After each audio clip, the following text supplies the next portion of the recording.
Okay, picture this. The grand finale of Romeo and Juliet's final dress rehearsal. Mm-hmm. Lydia Miseau, the lead ballerina, she's just incredible, absolutely captivating. Right. But then uh, something goes wrong, horribly wrong. She misses her cue. The big one. Yeah, the awakening cue in the tomb, and she Whoa. just collapses. Center stage, lifeless. Wow. Talk about drama. It's like straight out of a thriller. Exactly. And that's pretty much where our deep dive kicks off today. Yeah, what strikes you right away is that contrast, isn't it? You've got the beauty, the control of ballet, Right. and then just bam, sudden brutal death. It really sets a stage, literally and figuratively, for the mystery. It really does. So our goal here in this deep dive is to kind of get to the bottom of this whole theatrical tragedy. Oh, okay. We've gathered a whole bunch of material, Amazon details for the novel Missed Q, bits from the book itself, a really interesting feature article, an author interview, book reviews, even reader comments from Goodreads. So a bit of everything. Pretty much. Yeah. Think of this as your all-access pass to understanding this really perplexing crime. Sounds good. So where do we start?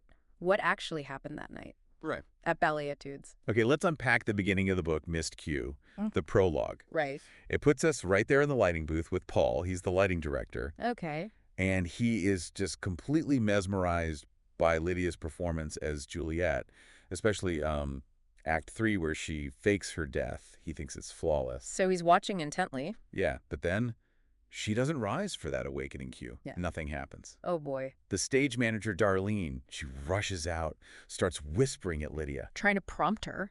Yeah, but then Victor Pisetsky, he's the artistic director, and Lydia's husband, he just yells, cut.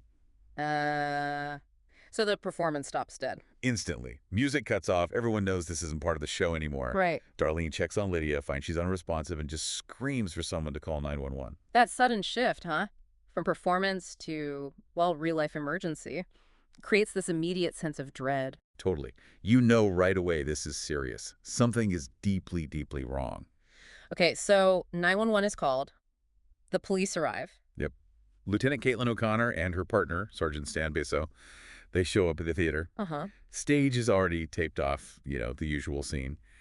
And the medical examiner, Chet Roberts, he's already there, starting his initial look. And what does he find? Anything obvious? Well, that's just it. Chet's first look. No visible wounds, nothing obvious at all. Really? Yeah.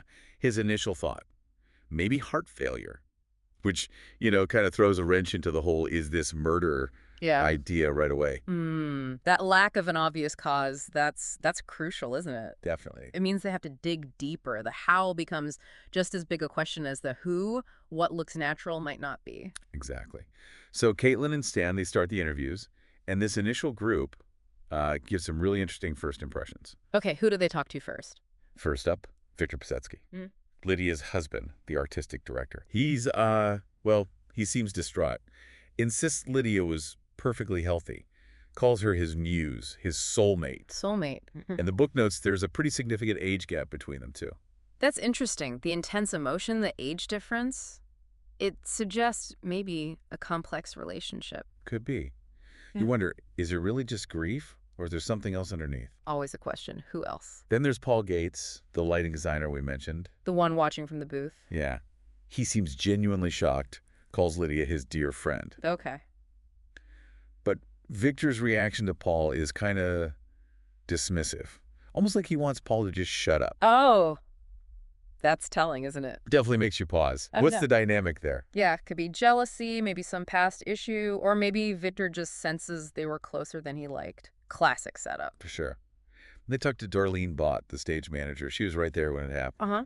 Key witness to the immediate aftermath. And then there's Muriel Gaston, Yeah. Lydia's understudy. The understudy. Always an interesting figure in these stories. Right. Muriel says Lydia was her mentor, but also mentions Lydia might have been thinking about retiring soon. Retiring. Okay, that gives Muriel a potential motive, doesn't it? Especially since she's apparently been the understudy for 3 years. 3 years. Wow. That's a long time waiting in the wings. A very long time. Ambition, maybe desperation, it's definitely on the table. Yeah, the understudy often embodies that drive, that desire for the spotlight. Waiting that long could easily build up resentment, So Caitlin's taking all this in, her initial thoughts. She wonders if Pisetsky's grief might be, well, a performance. Like I said. Yeah. And she definitely clocks that possible friction between Pisetsky and Gates. Good detective work, not taking things at face value. What about her partner, Stan? Stan.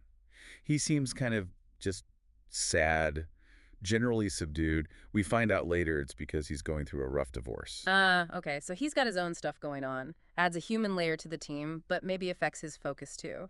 Maybe. We'll get more into Stan later, but it's not just this core group. Right. The whole company must be reeling. Yeah, the other dancers, the crew, they all seem shocked. And they all say Lydia was so well-liked, no enemies. Everyone loved her. Rarely. Even Gus, the janitor, praises how kind she was. It feels almost a little too perfect, doesn't it? It kind of does. You know, in mysteries, when everyone insists someone was universally adored. It makes you suspicious. Yeah, exactly. Is it genuine, or are people hiding stuff? Especially in a tight-knit, maybe competitive place like a ballet company. Which brings us nicely to our detective, Caitlin O'Connor. Okay. She's not just solving this puzzle. Her own life is described as a hot mess. Oh, do tell. Well, apparently she has a habit of getting involved with married men. Ooh, complicated. Yeah. And get this. She recently broke up with a medical examiner on this very case, Chet Roberts. No way. The ME she's working with. The very same. Awkward, right? Extremely. But it definitely makes her character more interesting. Yeah. Flawed. Totally. And importantly, the book mentions she's decided to start therapy. That's significant. Shows self-awareness, maybe a turning point for her. Could be. Readers seem to really connect with that. Makes her feel more real, you know. Yeah, that complexity is something you see more in modern crime fiction. Protagonists aren't perfect heroes. Right. And despite all this personal stuff, the sources are clear. She's a competent detective, good at her job. Okay, so she can separate work and life. Or try to. Seems like it. But her partnership with Stan is under strain. Because of his divorce. Yeah, he's drinking more, becoming withdrawn. Caitlin tries to reach out, offer support. And he pushes her away. Pretty much. Dismisses her concerns. So that adds another layer of difficulty for Caitlin. She's juggling the case, her own issues, and a struggling partner. Exactly. Adds pressure, adds stakes for her, personally. And what about her instincts on the case itself? Does her background give her any specific insights? Yeah, she's skeptical about Lydia being universally loved. She apparently had a friend who used to dance ballet. Some inside knowledge. Right. And she remembers seeing Lydia perform Giselle once, recalls this incredible passion, this intensity. So she senses there was more to Lydia than just the nice, well-liked ballerina image. Precisely. She feels there had to be more going on beneath the surface. That understanding of the ballet world, the pressure, the rivalries, it's probably a key lens for her investigation. Definitely suggests that the unanimous praise might be hiding something. Ambition, competition, could easily play a role. Which leads us right into themes and potential motives, doesn't it? Yep. First off, ambition and rivalry. Huge in ballet. Absolutely. Muriel, the understudy, waiting 3 years. That's a prime example. The drive to get to the top can be fierce. No doubt. The fight for roles, the pursuit of perfection, it breeds competition. People feel overlooked, maybe feel they deserve a chance. Yep. Muriel fits right in there. Then there's the whole theme of infidelity.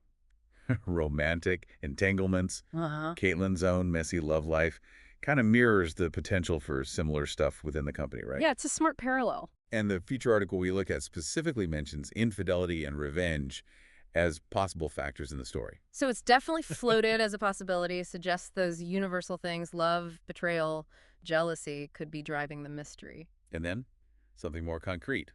Money.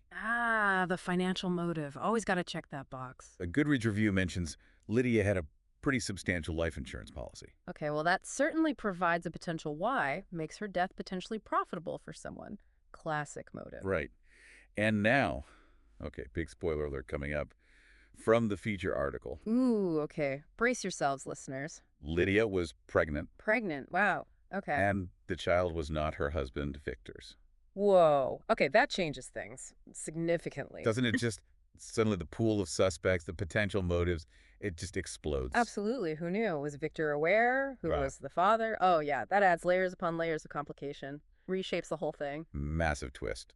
So, despite all this intense drama in the plot, how was the book actually received? Pretty much overwhelmingly positive from what we saw. Yeah, Amazon Goodreads. Reviews consistently praise the suspense, the plot, the characters, especially Caitlin. Which suggests the author really nailed the mystery aspect, right? Kept people guessing. Totally. And the praise for Caitlin suggests she's a really relatable protagonist. Flaws and all, people connect with her. Reviewers specifically mentioned the twist, how the book keeps you guessing right till the end. Yeah, love that in a mystery. And they really liked Caitlin, even with her imperfections, maybe because of them. Easy to root for. Someone even called her a feminist detective. Interesting. Probably points to her independence, her strength in navigating her job and her life, more than just a standard investigator type. And her journey with therapy was noted, too, as part of her development. Yeah, adds depth. What about the setting? The ballet world setting got high marks, too. Authentic, immersive. People felt like they were really there. That makes sense, especially given the author's background. Right. Lynn Slaughter, the author, she mentioned in an interview that the book actually started as just a short story for an anthology called Murder Most Theatrical. Oh, okay. But she wanted to explore the detective's personal life more, so she expanded it into a full novel. So Caitlin's hot mess life was actually a key reason the novel exists. Seems like it. And interestingly, she said the identity of the killer actually changed during that expansion process. Really, that shows some serious development and rethinking of the plot. Fascinating. Slaughter also talked about her ideal reader. Basically, adults who like mysteries but also enjoy women's fiction, maybe some romance mixed in with the whodunit. Gotcha. And didn't you say she used to be a dancer? Yeah, she transitioned from dancer to writer, which likely explains why that ballet setting feels so authentic. She knows it from the inside. Definitely adds credibility. Okay, so let's kind of wrap this up. All right, so bringing it all together, we start with this baffling death. A seemingly healthy star ballerina collapses on stage. No obvious cause. Which kicks off a really complex investigation. Lots of potential suspects, hidden motives swirling around, secrets backstage. And right in the middle of it is Detective Caitlin O'Connor. She's sharp, she's competent, but she's also juggling some serious personal baggage. Yeah, her messy life, her past relationship with the ME, her partner's struggles, it all intertwines with the case. Ultimately, our deep dive into Miss Q shows it's a story that really blends those classic mystery elements, the puzzle, the suspects, the twists, with some pretty deep human stuff. Relationships, ambition, betrayal, all set against that high-stakes, dramatic backdrop of the professional ballet world. A crime that seems impossible at first glance. Which kind of leaves us, and you, with a final thought to chew on. Okay. Considering all the secrets we've uncovered, the rivalries, the personal turmoil, both in the ballet company and in Caitlin's own life, what unseen Miss Q, what hidden detail or connection might be the actual key, not just to figuring out how Lydia died. But to understanding the deeper stuff, the complexities of, human relationships, ambition, betrayal. Exactly. What lies beneath that polished surface? It's a great question. Makes you think about appearances versus reality. Well, thanks so much for joining us for this deep dive into Missed Q. Yeah, it was fun digging into this one. We definitely encourage you to check out Lynn Slaughter's novel if this sounds intriguing. Or maybe explore other mysteries set in that fascinating world of theater and performance. And maybe think about those themes, ambition, betrayal, personal struggles that the story brings up so well. Absolutely. Until our next deep dive, keep questioning everything.